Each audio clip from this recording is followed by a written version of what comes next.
Video ini hanya untuk mereka yang punya logika. Bagi yang tidak punya logika, skip aja.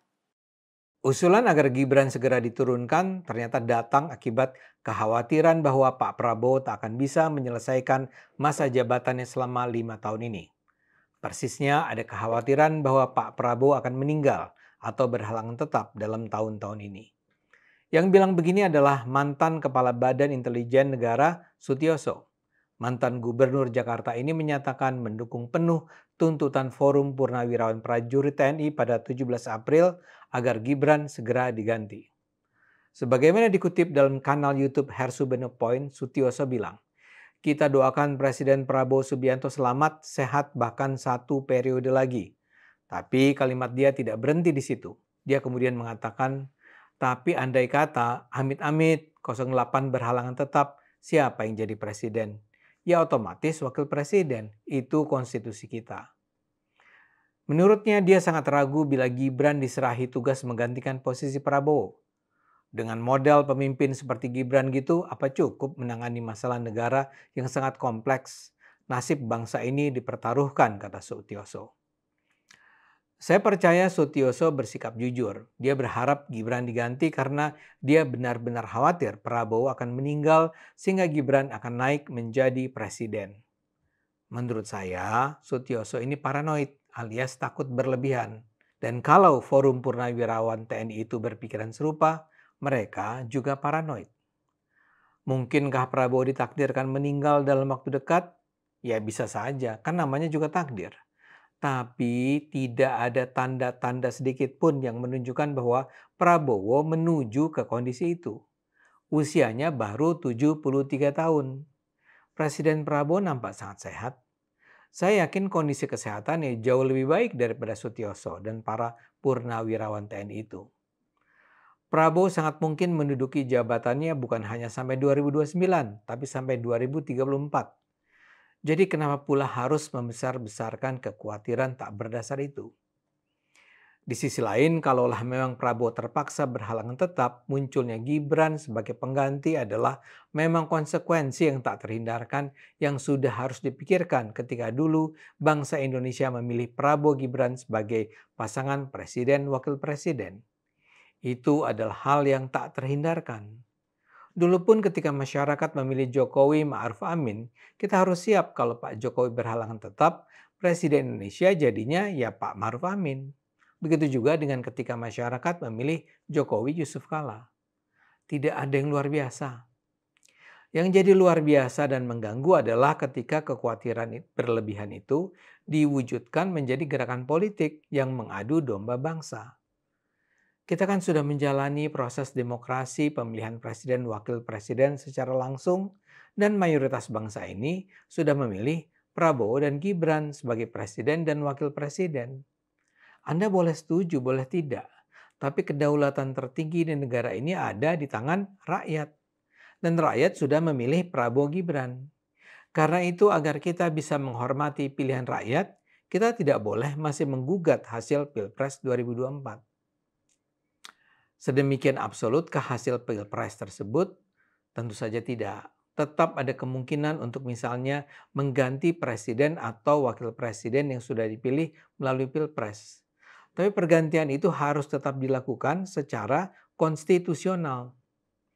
Tentu saja kalau ada alasan yang cukup kuat, penggantian bisa dilakukan. Sesuai konstitusi ada 3 alasan yang bisa menyebabkan Gibran diturunkan. Alasan pertama, bila dia melakukan pelanggaran hukum atau pidana. Kedua, bila dia melakukan perbuatan tercela.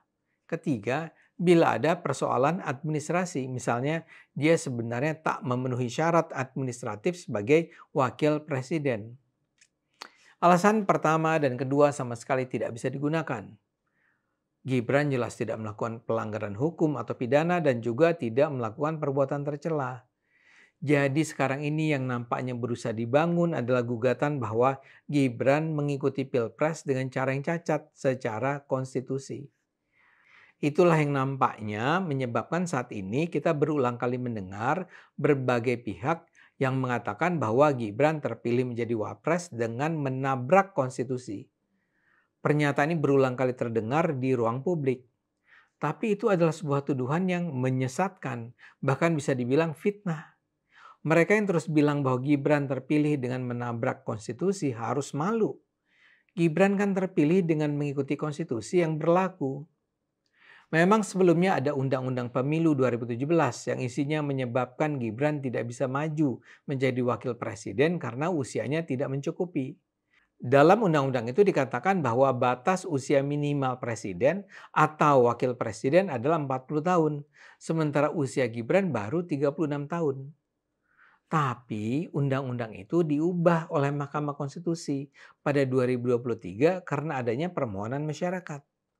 Dalam perubahan tersebut ditetapkan bahwa mereka yang berusia di bawah usia 40 tahun tetap bisa maju dalam pemilihan kalau dia sudah pernah menduduki jabatan sebagai kepala daerah.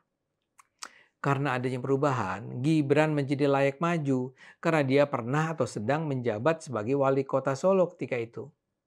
Keputusan Mahkamah Konstitusi itu memang kontroversial, tapi sah. Ada 9 hakim MK yang mengambil keputusan dengan pemungutan suara. 5 setuju undang-undang pemilu diubah, 4 ditolak. Jadi yang menang adalah menyatakan perlu diubah. Memang selisihnya tipis, tapi ya menang. Itu memang menjadi kontroversial karena di antara 5 hakim tersebut ada Anwar Usman yang adalah paman Gibran.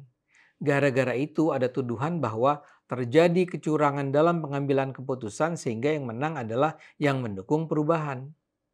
Majelis Kehormatan Mahkamah Konstitusi kemudian dibentuk. Tapi MK-MK dibentuk bukan untuk menilai apakah Gibran memang diizinkan untuk mengikuti pemilihan presiden dan wakil presiden. MK-MK dibentuk untuk menilai apakah pantas atau etis Anwar Usman ikut dalam proses penentuan suara. MK-MK menetapkan Anwar Usman melanggar etik berat. Tapi MK-MK tidak memutuskan untuk membatalkan keputusan MK.